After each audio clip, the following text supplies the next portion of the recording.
عشر کہتے ہیں 10ویں حصے کو. کل پیداوار کو 10 پہ ڈیوائڈ کریں, جو جواب آئے وہ عشر ہے.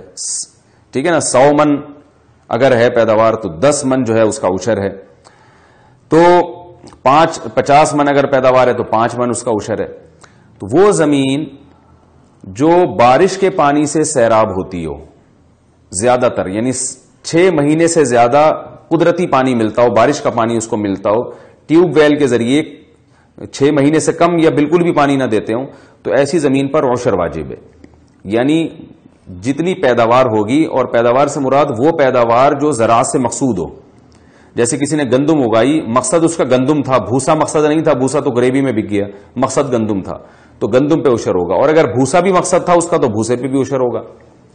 تو وہ پیداوار سے جو چیز مقصود ہوتی ہے تو اس مقصود کا, یعنی جیسے گندم ہے یا چنے کی دال ہے یا ماش کی دال ہے, تو دالیں مقصود ہوا کرتی ہیں نا ان کی. تو جتنی پیداوار ہوگی اس تمام پیداوار پر 10واں حصہ آپ کو, یعنی 10% آپ کو اللہ کی راہ میں صدقہ کرنا پڑے گا. اور اگر آپ ٹیوب ویل کے ذریعے یا کنویں کے پانی سے, یعنی نہری نظام ہے, اس طرح سے آپ زمین کو سیراب کرتے ہیں, پانی پلاتے ہیں زمین کو پانی سے سیراب کرتے ہیں, تو پھر نصف عشر یعنی 20واں حصہ, یعنی 5%.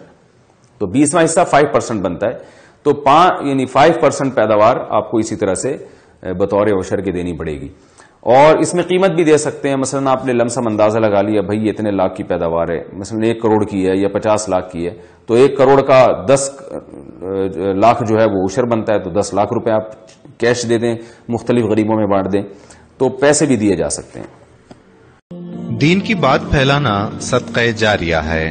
ثواب کی نیت سے ویڈیو کو شیئر ضرور کیجیے. جزاک اللہ.